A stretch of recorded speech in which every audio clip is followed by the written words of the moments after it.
You're listening to AIR Radio, the voice of the Airstream community. And today, we're broadcasting live from our mobile podcast recording studio. How are you, Gina? I'm doing great, Chris. Thank you for asking. I love our studio, don't you? It's wonderful. It's so calm. And today's conversation is going to be very, very impactful to you, listener. Please buckle in. Settle down. Turn the volume up. Oh, we have a caller already. Oh. Look at this. Hello, caller. Hey, is this Fresh Air, NPR? No, this is AIR Radio. Oh, I was trying to call in for Fresh Air for some questions on how to care for my houseplants. No, that's the next hour. Houseplants. I love houseplants. My name's Tabb Adams. I'm a long-time listener, first-time caller. Tabb. Who am I talking to again? Tabb, do you realize that you're not calling in? You're actually here with us in the studio? Oh, sorry. Welcome to the studio, Tabb. Yeah. Hey, thanks for having me. And welcome to The Riveted with Chris and Gina.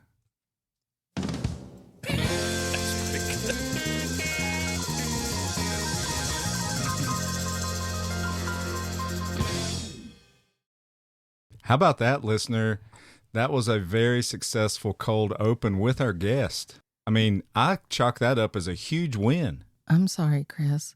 No, Gina. What are we talking about? Hold on. You got to break. Snap out of it.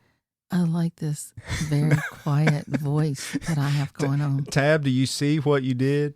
You broke Gina. Hi, Tabb. How are you today? I'm doing great, Gina. How are you doing? I'm so happy that you're here with us. Oh my God. I'm so glad to be here, too.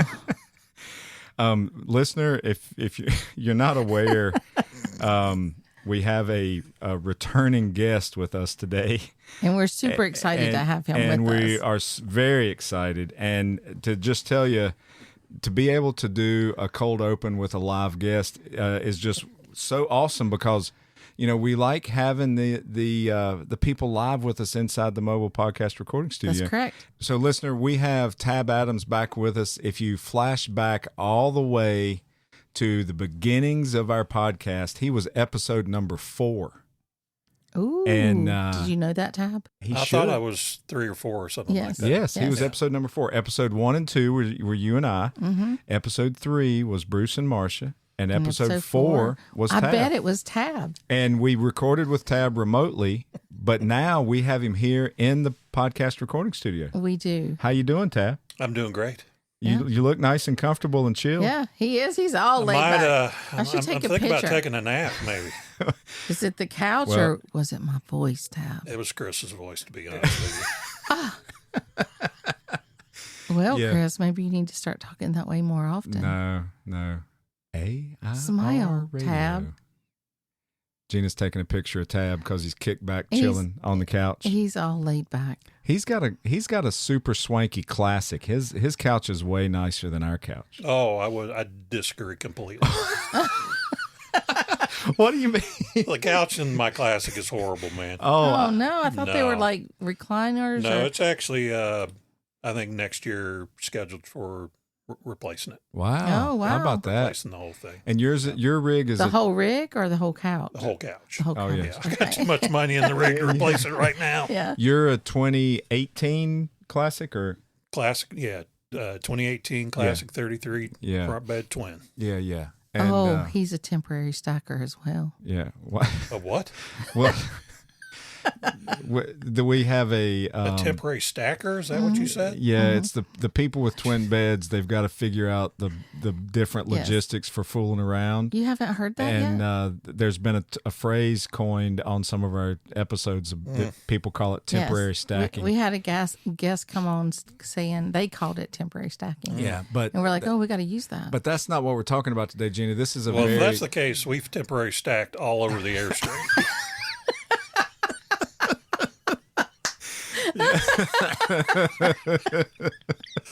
Well, Maybe you that's kinda- why the couch doesn't work anymore. You No, kind of it's horribly uncomfortable. you kind of have to in one of these things. Yeah, I don't know if you know, like, on a Classic, on the 33, and I think on the 30s too, they have the couch up front where yours is. But the way they have footrests that come up electrically, but they don't come up very far. They're like right here, and so Oh. you're not able to really Yeah. stretch out on it.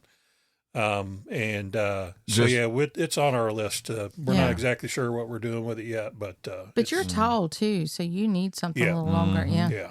No, I have slept on it before. I've taken a nap on it, and it's fine for that. But Yeah. again, watching our year of Classic had the projection screen TV, Okay. and it wasn't any good. The picture on it was horrible, so we've taken all that out, and we rarely watch TV anyway. So Yeah. yeah. Yeah, no, I had forgotten about that floor plan aspect of yours because you got the longer rig and rear bathroom, so your couch is sideways to the camper. Correct. Yeah, I was envisioning in my mind when I said that your couch was placed like ours was in the front, but well, I mean, What's in the front? maybe you need to put a recliner That's where in the your bed is. put a That's where the twin beds are. yeah there. yeah. Couch is here.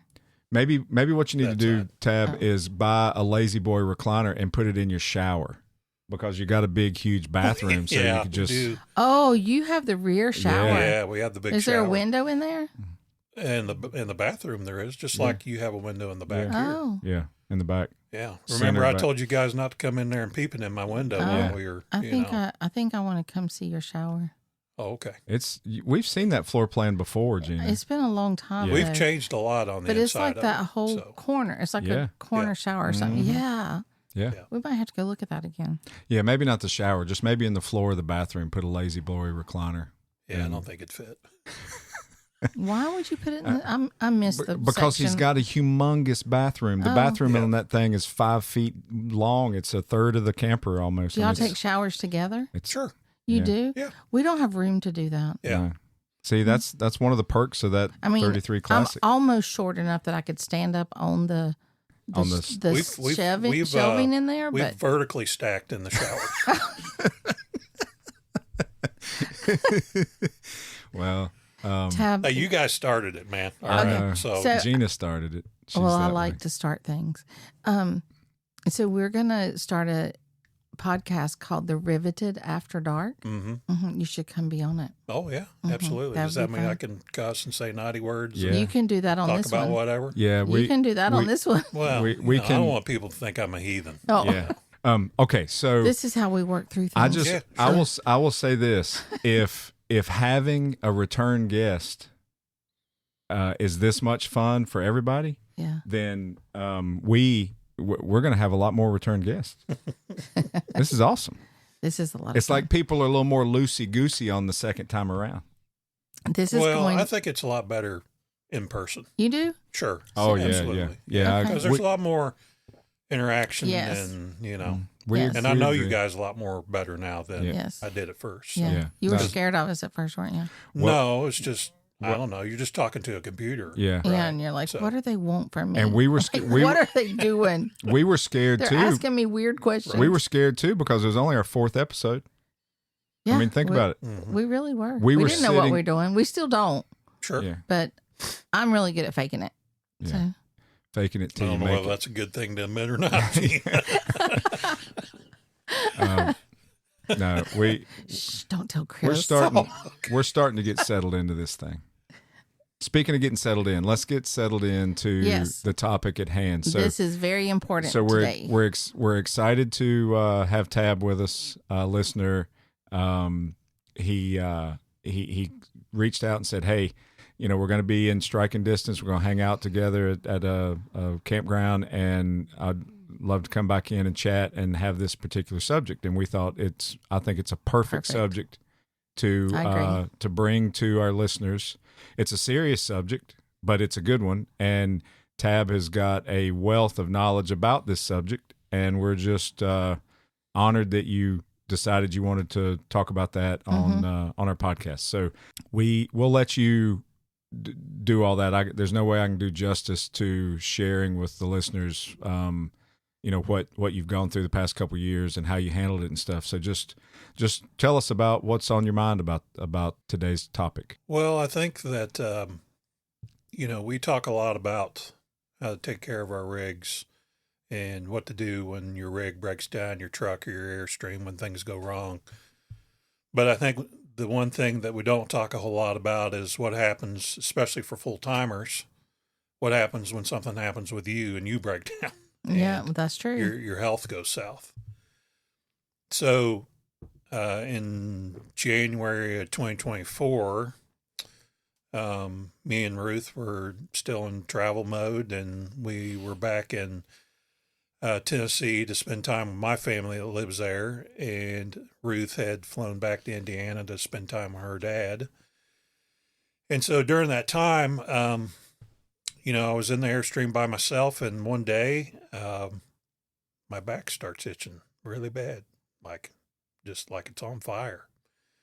And so in our Classic, there's a spot on one of the walls where the wall's real sharp. So I just kind of did the big old bear and scratching my back on it. And all of a sudden, I feel something warm running down my back, and my back had started to bleed. I'm like, what the heck, man? It was sharper than you thought. And so I'm there in the Airstream by myself, and I can't reach it. Right. So, I take a towel and kind of wrap it around my back to keep it from bleeding, Well, a few days later, I had a checkup with my doctor, and I didn't think too much about it. And we were about done with the doctor's appointment. And I said, hey, by the way, I got this spot on my back, can you check it out while I'm here and maybe do a little biopsy and see what it is? And he says, yeah, sure. So they did the biopsy. He looked at it, and he's like, it doesn't look serious to me. Looks like just maybe a mole or something. And so, and again, how often do you look at your back? Right. I mean, your significant other might say, hey, you got a spot here or there. But so that winter, we were going to plan on wintering down in Biloxi, Mississippi. And so Ruth was getting ready to fly back to Tennessee, and I was going to pick her up at the airport. And then, Ruth was going to fly to Biloxi, and I was going to drive down by myself. So the next day after my doctor's appointment, I pack everything up. I head to Biloxi, and I get down there and get everything set up, and my phone rings, and it's my doctor.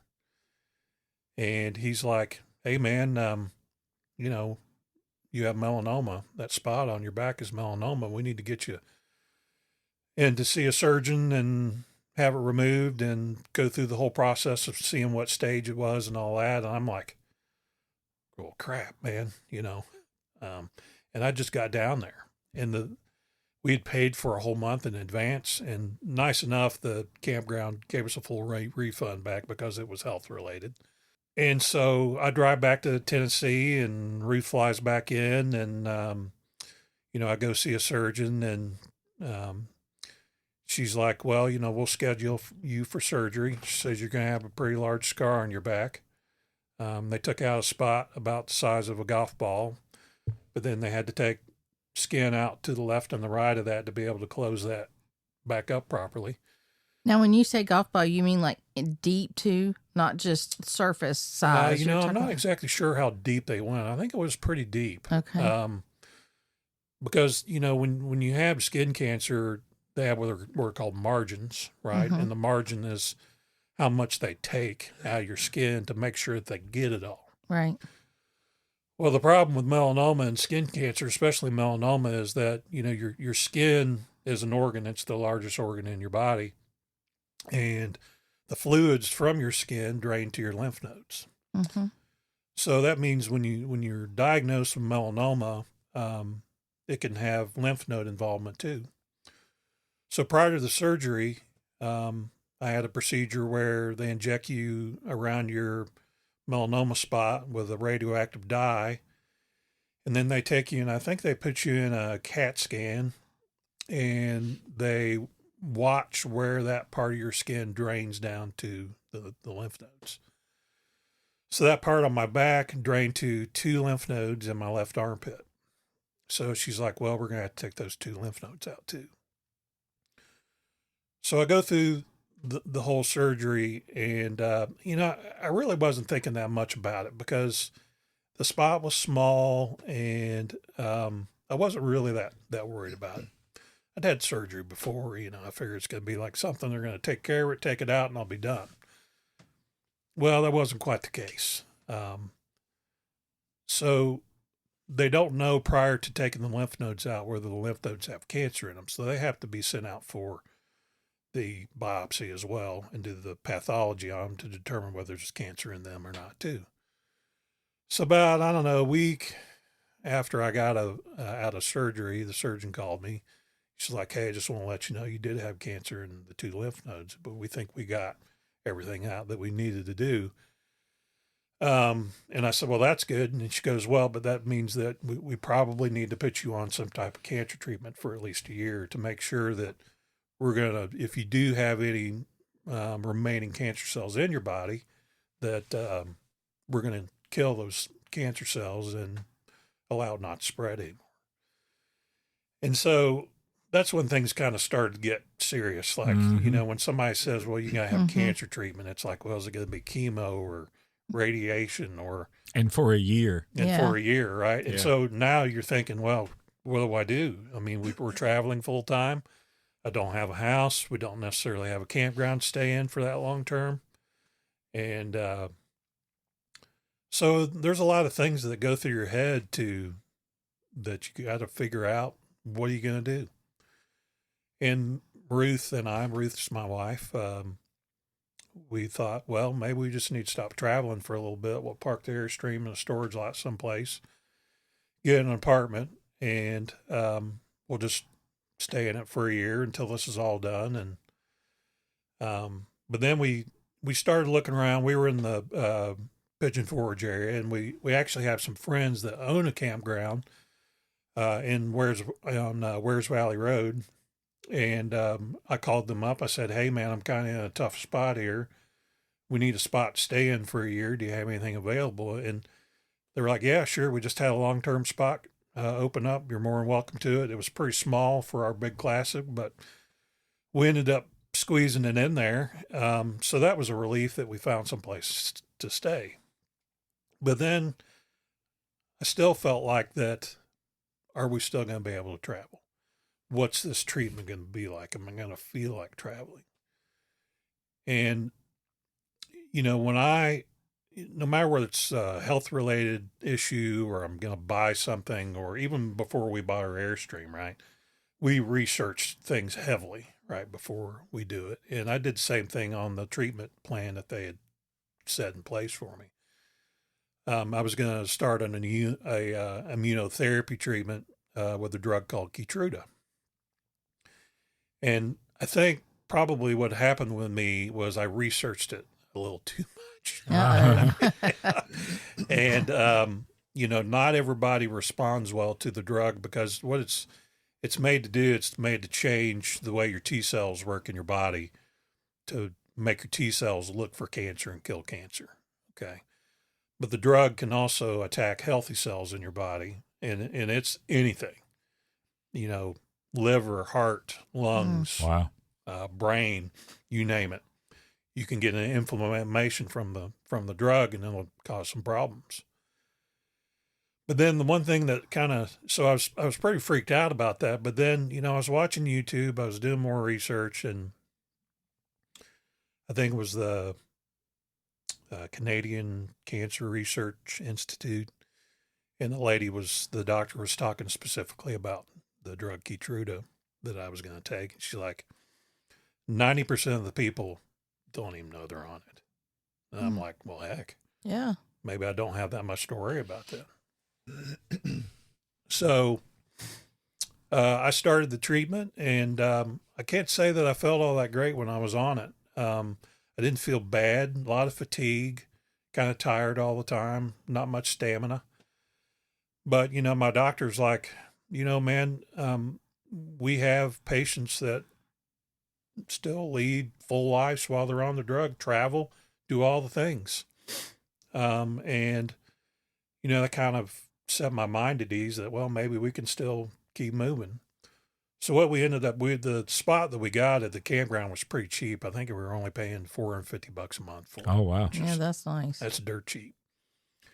So basically what I told the campground is we're going to rent the spot for a year. We're going to go ahead and pay for it, but just know that we're going to leave sometimes and not be back for, so my treatments were every 6 weeks. So I had 6 weeks of freedom between each treatment to be able to keep traveling. And, you know, the one thing that kind of really inspired me to keep moving was that was right when the documentary on Wally Byam had come out on, I think it's Vimeo. Is that the video channel? You're right. Yeah. And so I watched it, man. And, you know, it's like, you look at how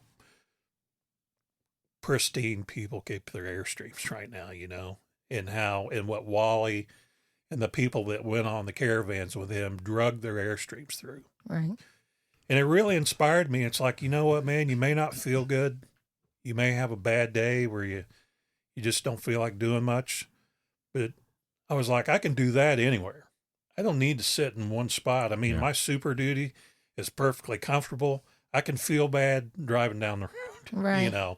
I was like, you know, you really need to try to push through this and to try to keep a good attitude about, and that everything is going to be okay and you're going to make it through this. It's just a bump in the road, you know. Well, I mean, I guess I'd just like to add a thought on this portion of what you're saying, in the fact that, I mean, being a full-time Airstreamer is a life choice that once you start doing it, it changes the way you think about living life. For one, I think it does us. Yes.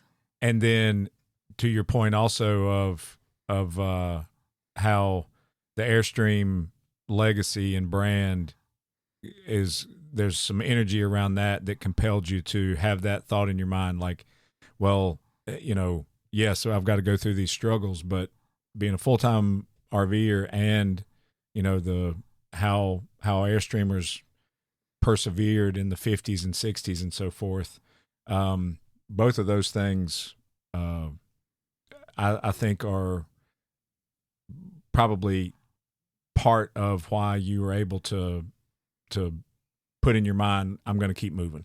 Yeah. I mean, it just, and you can't, I don't think you could, you know, I don't think there's another brand of RV that could be that kind of motivation to somebody when they're going through those kind of life struggles. Sure. Absolutely. I agree. I mean, I feel like that the Airstream community in general is just absolutely fantastic. I mean, to be able to be in a campground and have another Airstream roll up and to have that immediate camaraderie that you're probably going to have with those folks to talk about all the things Airstream, looking at each other's rigs.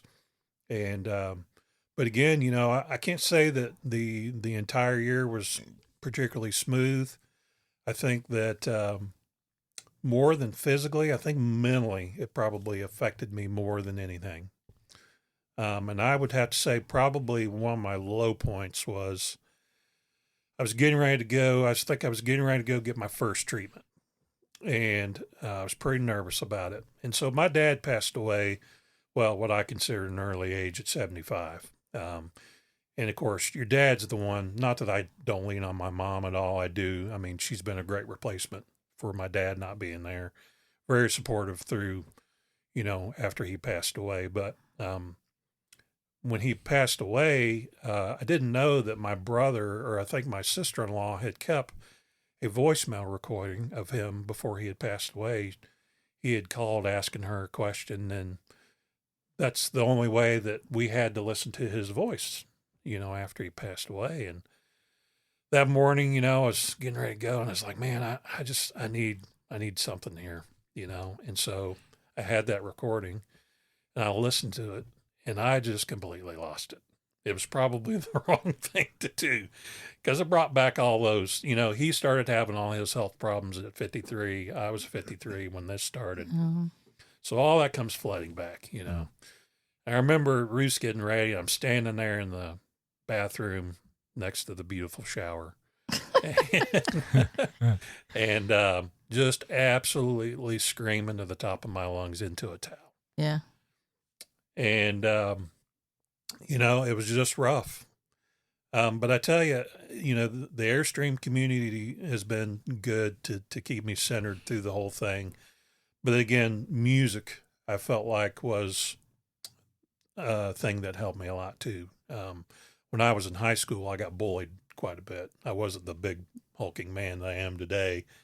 And the band Rush was my music that I went to when I needed that emotional support. And that's what I went back to during this. I just started listening not only Rush, but all the things that I listened to in my teenage years. And it really helped bring me back down and that's keep me awesome. centered. Well, it grounded you again. Sure. Yeah, because that was a point in time where you were grounded. Right. And, I feel like when you're talking that your energy changed drastically, of course. Sure. Having the dis-ease within the body. Mm-hmm. But I think mentally, I hear you speaking that you were able to push through that because you didn't sit still and you didn't, kind of recluse in, bring everything internal. You actually looked for outlets. And I think it's good for people to hear that, because there's people out there who are struggling that maybe don't reach out for help, or they don't turn to music or travel or whatever. They just sit there and they're getting in their minds, they're getting stuck in there. And, the mind's a powerful thing. Oh, yeah. And Absolutely. it can make you or break you just in what your thought pattern is. So it sounds to me like you really kind of just bulked up, hunkered down, and said, okay, I'm doing this. Well, and you just attacked it. And I did. There were times where, though, that I was doubting what we were doing. The first little jaunt we made out, we went to Fall Creek Falls State Park in Tennessee. Just an absolutely fantastic place. I highly recommend it if you ever get the chance to go. Beautiful waterfalls and big ones. I'm not talking, just a trickle down a mountainside. These are big, 100+ foot fall. Where you can feel the ground vibrate when the water hits, right? Yeah. And we're there and we're doing a little bit of hiking, man, and it was just absolutely kicking my ass. I just felt like garbage. Mm-hmm. And we had a couple days left, and we get back to the Airstream. And I'm like, you know what, Ruth, maybe we jump the gun here a little bit. Maybe we need to go back, and maybe I need to go back and see the doctor. Maybe I got something going on, because you just don't know, right? Again, these are all things in my head. Right. It wasn't it was just the reaction from the drug. Again, it zaps your energy. And I get back and go see the oncologist, and he's like, yeah, dude, this is the way it's going to be. You're not going to feel good, and there's nothing that I can do for anything that's affecting you right now. You're just going to have to push through it, I'm like, well, all right. Yeah. And so that's what I did. We ended up driving all the way out to Missouri to International Rally. We went down to Little Rock and went to Hot Springs after that. And then we drove from Hot Springs all the way out to Washington, D.C. We met Blair driver out there because Blair was running the Marine Corps Marathon there. Right. So we toured around Washington, D.C. and got to do all that. So, yeah, we kept moving. I think I may be wrong a little bit on the date range, but I mean, we recorded our episode with you, episode 4, obviously in 2024 when you were going through all this, and I think you may have been in the Little Rock area whenever we recorded. I can't quite remember, but it was probably in late July time frame or early August. Well, it would have been after International last year. Oh, okay. Yeah. Okay. No, I think we were in Tennessee when I recorded it. Okay. I'm pretty sure. Yeah. But you're going through what you're describing right now. and Mhm. we didn't really We didn't Yep. really realize expand that on you it were that Well, much. and I hadn't shared it with too many people. Yeah. You know, basically, really, my family and a few close friends were the only ones that knew about Right. it. Yeah. And you know, I'm not one to, you know, I've always been the kind of person to kind of just push through when I don't feeling good. I mean, I've had other issues in the past, kidney stones and those kind of things, and you know, while that's painful, it's, you know, I mean, it's not a big deal. I push through it and I'm done. You know. So back in the day, back in my my 20s and early 30s, I was a pretty avid hiker, and I've hiked probably, I don't know, 75% of the trails in the Great Smoky Mountains National Park. Oh, wow. Yeah, and I always tended to do it in the wintertime when the trails were less crowded, less people there.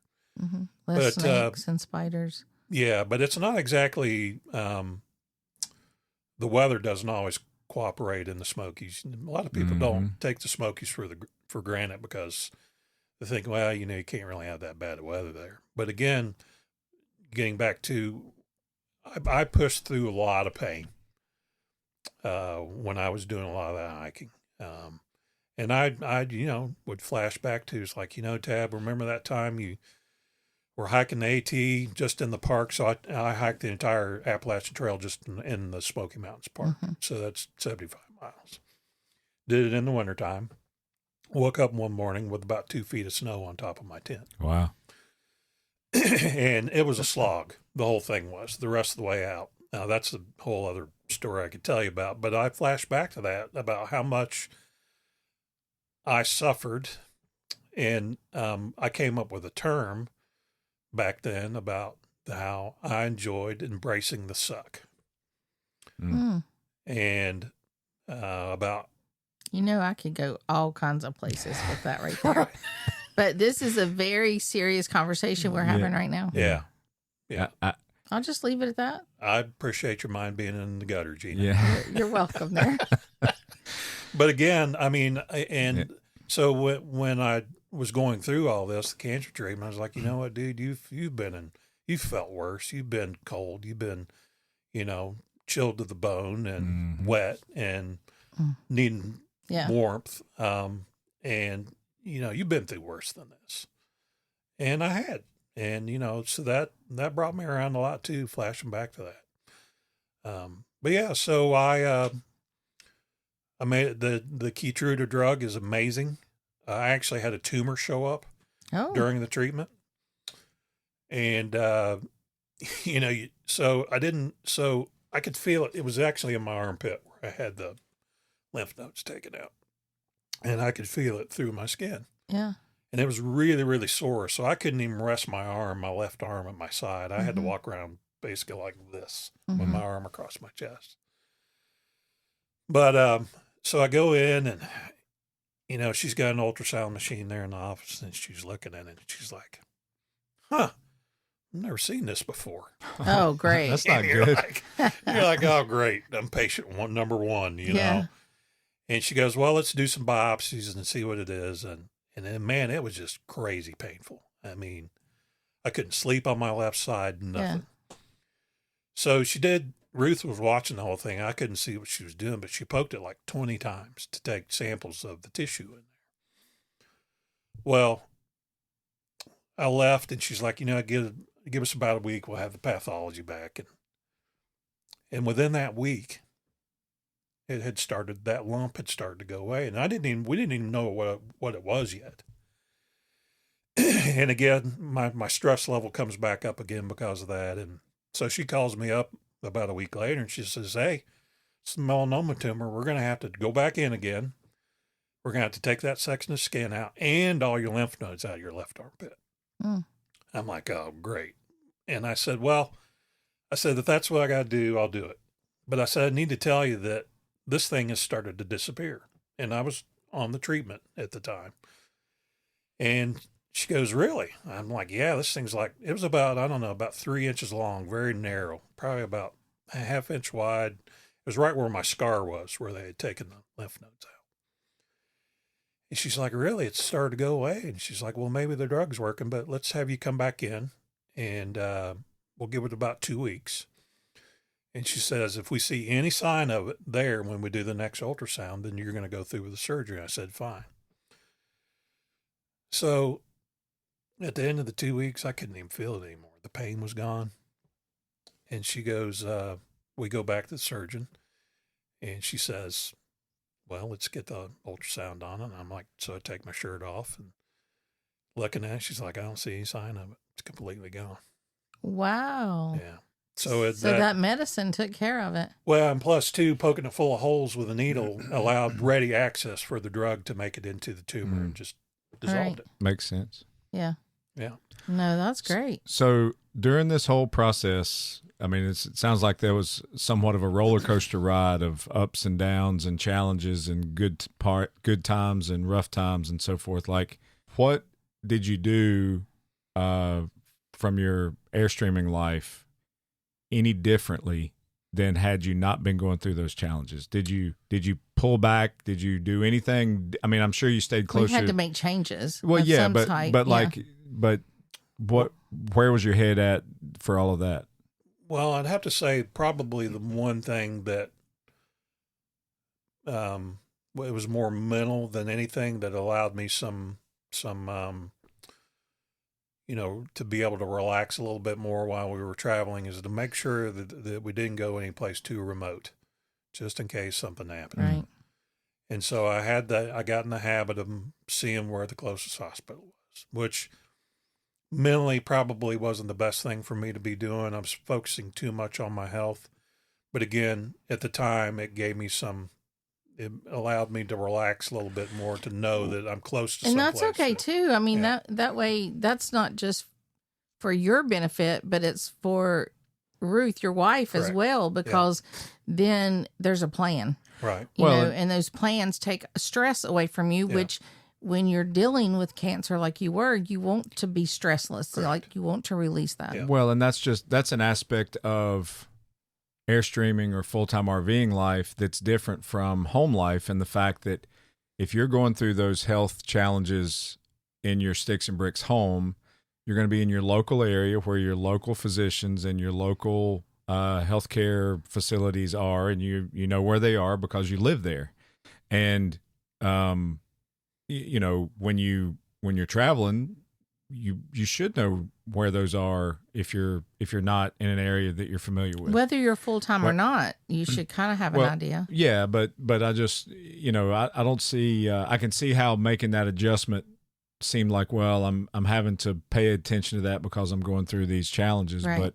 But that's just a smart tip for the full-time traveler. Yeah, and we can expand a little bit more on that in a minute, but yeah, so go ahead with what you were saying. Well, but I mean, here's the thing, is that the other thing that allowed me to relax a little bit more was that I made an effort to make sure that Ruth knew all the things, that she got comfortable with, pulling our Super Duties along bed. So it's pretty heavy. We tow a 33. So we're about 20,000 pounds rolling down the road.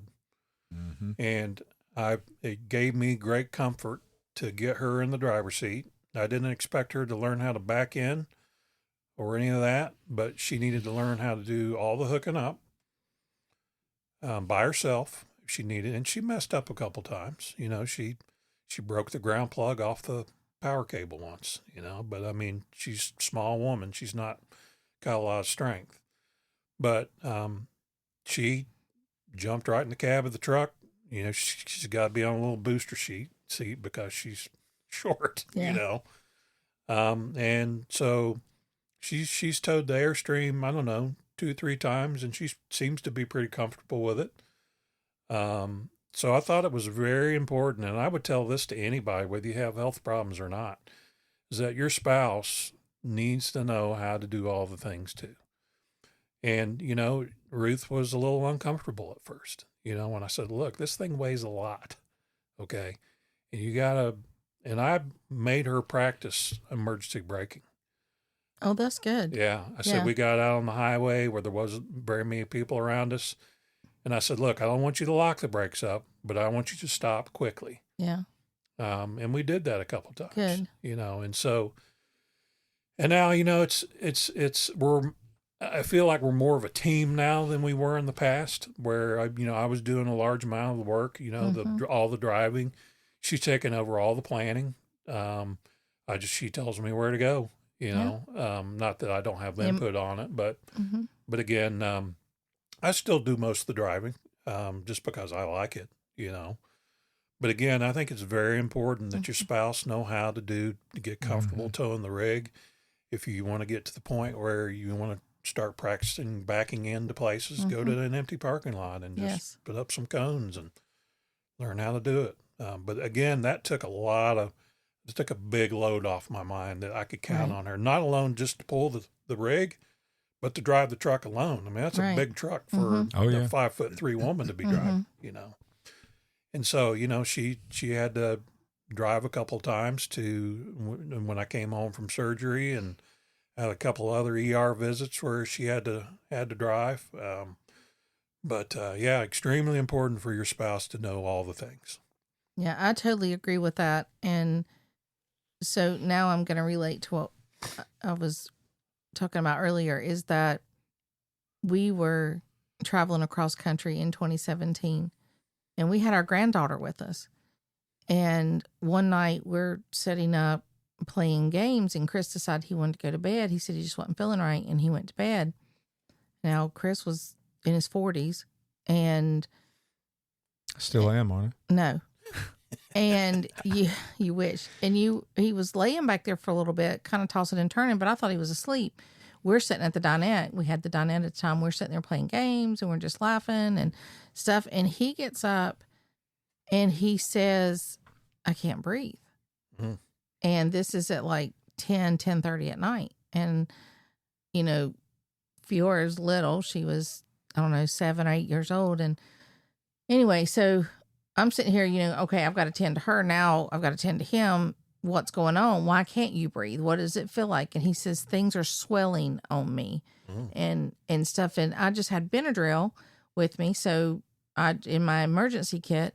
And so I gave him there were pills. I gave him some Benadryl capsules, and I said, take these, now and see how you feel. And so he was kind of doing that. And I think you laid down for maybe 15 more minutes. And then he got up and he says, I need a hospital.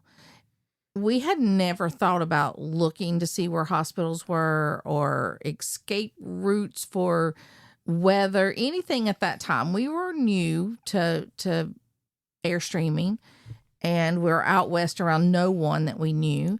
And the other part of this story is that we were just stopping for the night. So we stopped at a little roadside RV park, transient park. All the sites were pull-throughs, and we just plugged in and never unhitched. We just stayed hitched. Yeah. And so now here I've got a child, and then I've got a husband that can't breathe. I'm still hitched up. I don't know where anything is. So the campground had given this paper. If we needed anything, we could call the campground.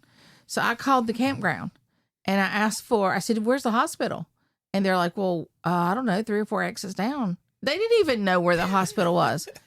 So I said, oh, all right, whatever. So I hang up, and I searched hospital, dialed the number, went to the ER, and same thing. There's a couple exit down from where they thought we were, blah, blah, blah.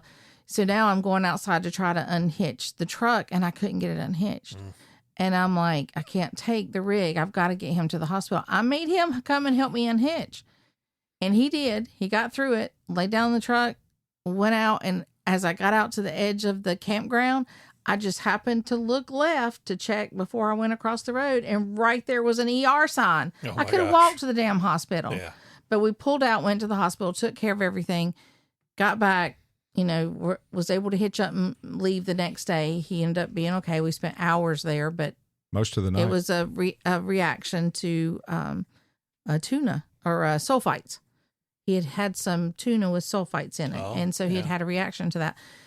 But we'd never had that before, so we didn't know. Mm-hmm. So flash forward, once everything, he was better and everything was going right, I'm like, I need to know how to unhook this thing because those chains out there scared me to death, and I was like, I don't want that flopping back and hitting me, or, I don't want to go the wrong way, or, I need to learn that. And right then and there, he taught me how to to unhitch and hitch up because we did not want that to happen again. Now, we don't really think ahead to say, oh, maybe we need to know where the hospitals are in an area. But that's not a bad idea for people to know, especially if they're going to be somewhere long term. Correct. Like if they're going to be a month or if they're out boondocking somewhere, in Quartzsite, we had a lady who was out in the area where we were, and she texted me and said she needed to find a hospital. And so I, wake up and I go over to her and I'm like, what's going on? She says, I can't breathe. I'm shaking. Something was wrong with her. And we ended up in Quartzsite now. There's no hospitals. I think it's Havasu. Parker. So, we ended up going to the fire department, and that is an option for people. If they don't know that, is to go to a fire department, Right. and they will have a medic right there. Yeah. They'll help. But you're absolutely right in sharing your experience, sharing the fact that, traveling is great. Airstreaming's great, but it may not be one day, and you need to be prepared. So Correct. have some kind of preparedness. We have a go bag, right? Yep. So maybe we need to know, maybe that needs to be part of our, regimen of knowing what we're going to do. So when did you start seeing the light at the end of the tunnel? Well, so, once you're done with the treatment, you're not done with not feeling good. And this past year has been a challenge as well. And I don't know how much more you guys want to talk about this. About what happened at International this year. Yes. If you want to talk about Share that as well. Yes, we should. Well, the only reason why I'm saying this is that when things go wrong on the road, I find comfort in that for the most part, there's always going to be someone there to help. Mm-hmm. And I've had a couple of those experiences, both myself. I've had a couple of issues that I've had since I've been off the treatment that, again, like I said before, that drug affects a lot of different things in your body. And coming off of it, I think it had affected my nervous system a little bit. So I was having some, I won't go too much into depth, but one of them required calling an ambulance just because I felt like I needed it. We were in Pennsylvania at a state park, and I wasn't feeling good. And but again, lo and behold, there's an ER nurse at the campground, right? She came that's over, awesome. She says, "What can I do?" She had a stethoscope, was listening to my heart, all That's those great. things, Mm-hmm. But I think where I kind of turned the corner at was when we were at York. It was closing ceremonies night, and I decided not to go just because I'm not a big crowd person. I don't like to be in big crowds, and I've always kind of been that way my entire life. I've been a loner, and it's surprising I ever got married, to be honest with you. But I always enjoyed being by myself, so I decided to stay back at the Airstream.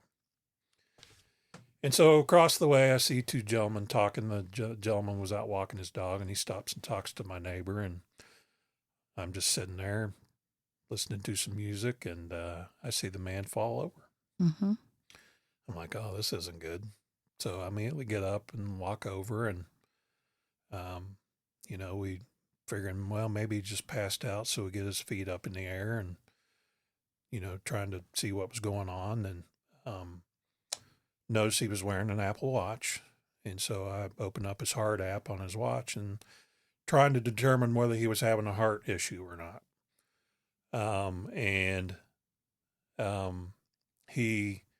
The Apple Watch actually showed that his heart was beating, but I'm like, man, he's just starting to turn blue. Mm-hmm. So I checked for a pulse was the next thing I did, and he had no pulse. No. So my dad passed away from heart problems. So when he first started having all that, my mom insisted that we all learn CPR. Mm-hmm. And so I snapped immediately into action with doing CPR. And it made me feel good that a lot of people came over a period of time while this was going on to help.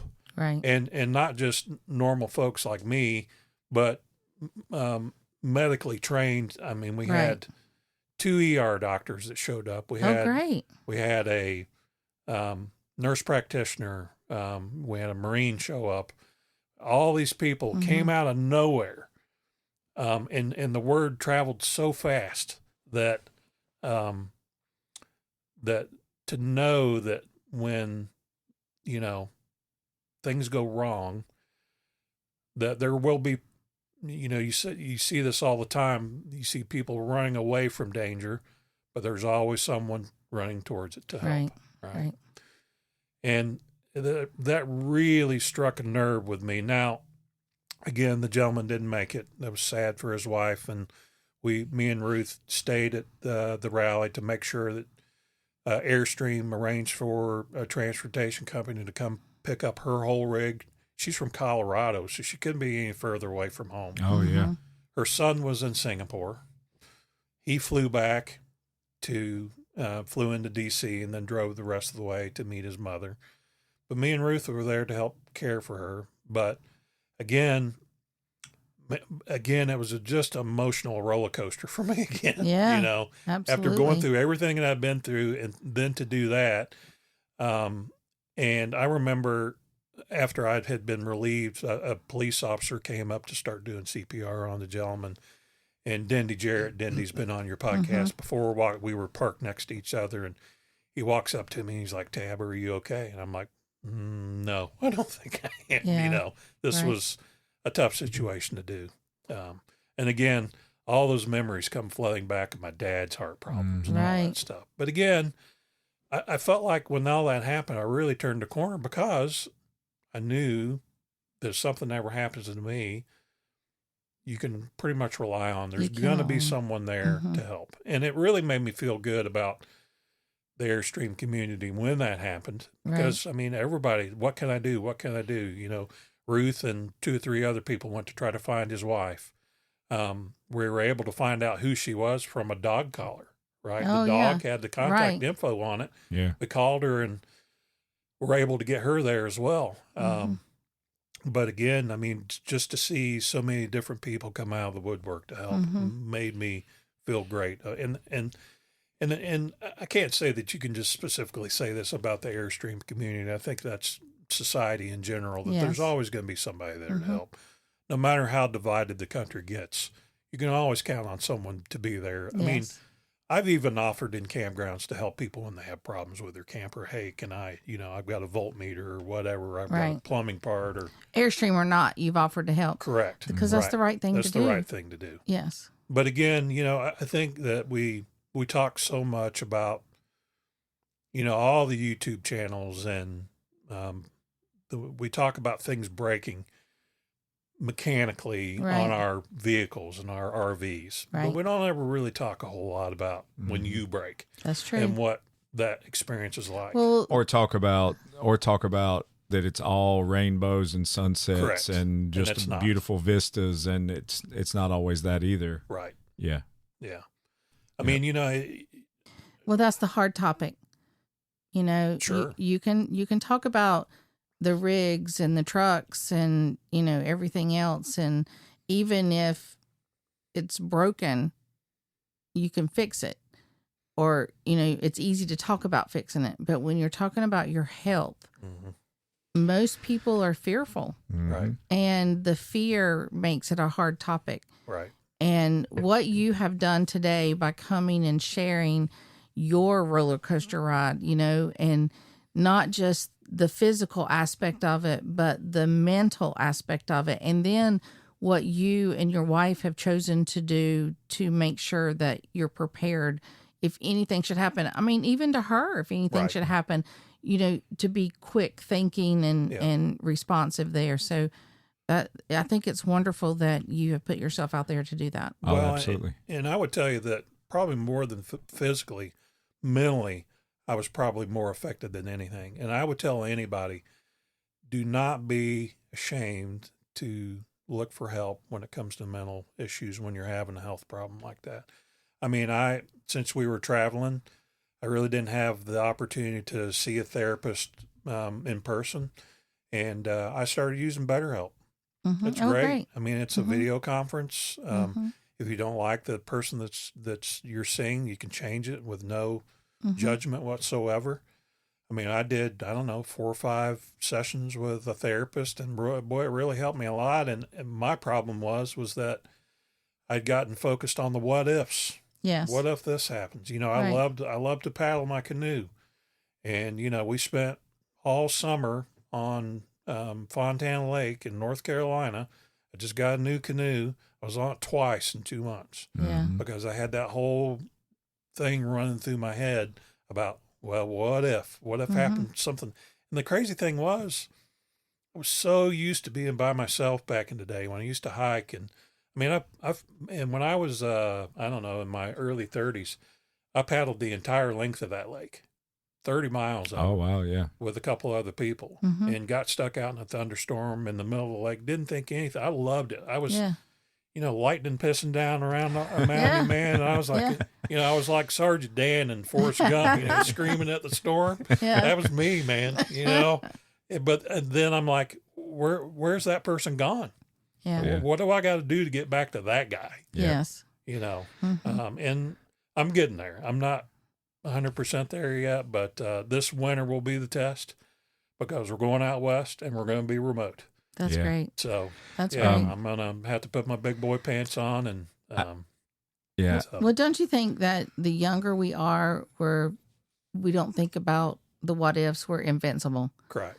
And then the older we get, it doesn't take but one thing to set us to thinking about those Right. what ifs. Yeah. And we It's get all in our about thinking head. about death, man. You know, how much longer have I got? And again, Well, go while you can. You're just halfway there, so you got plenty of time. Yeah. So I have one final question before we wrap up, and you know I'm not trying to like force this answer. So if you don't agree with it, then by all means tell me. But and I feel like you will. But you know, our podcast, one of the main objectives of it is to talk to people about how adding an Airstream to their life has enhanced it or you know made it better, right?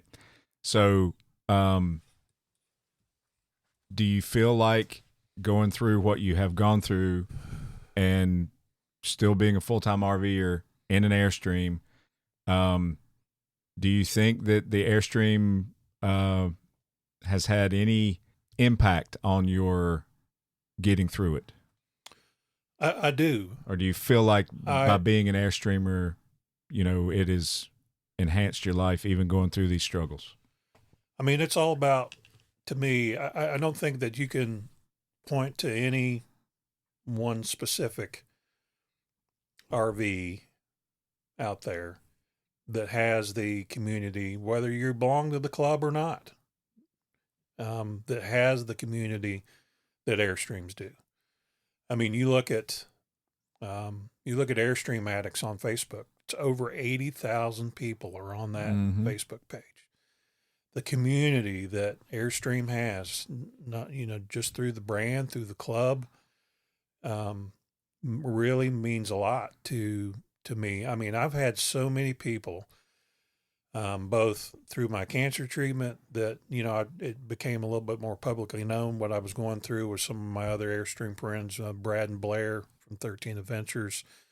You know, Blair's a nurse, so I would occasionally ask her a medical question, but then, you know, Brad's a pretty positive person, and you know, having their friendship, being able to be on the podcast with you guys and get my mind off of not talking about my health. And, you know, there for a while, I didn't like talking about it. People would come up and ask me, but then I'm like, well, wait a minute, dude, you can't do that.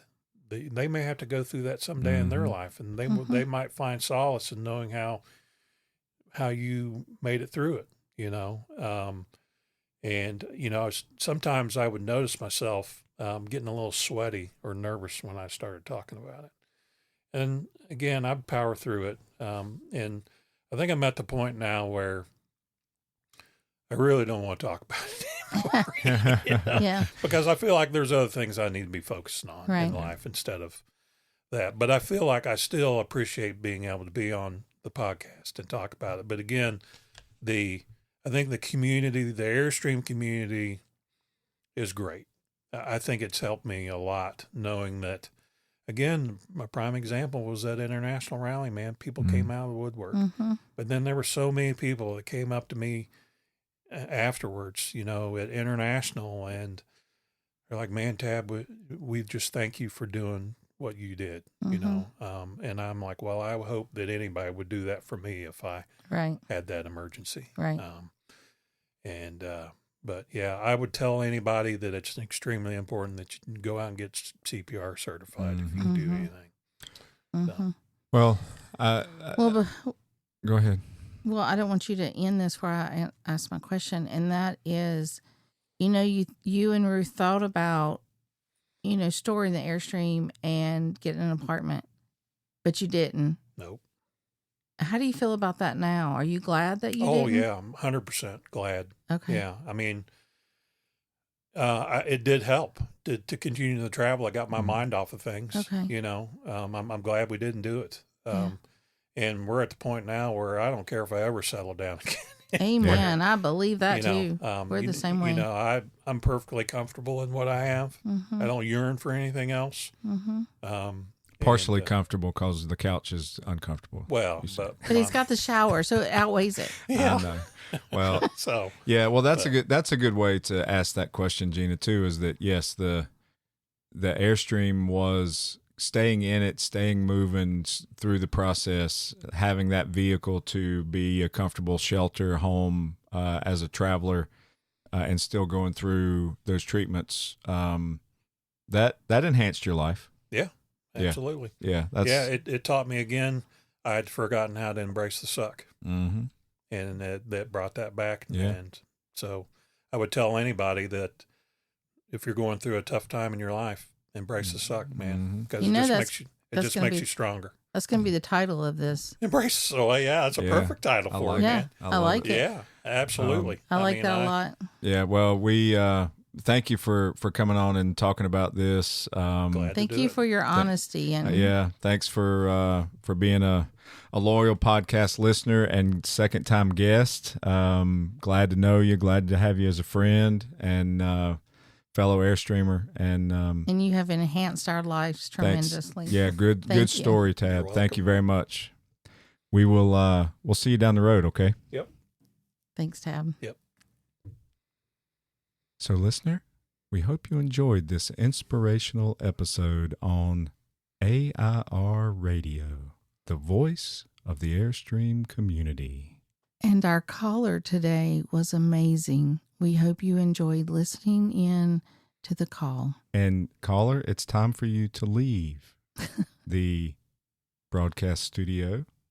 We will see you down the road. See you down the road. Should have said a cylinder around Yes. We've come a long way, Good one. and I won't say goodbye because, you know, we never say goodbye on a caravan. There's a couple times. We'll be seeing you down the road.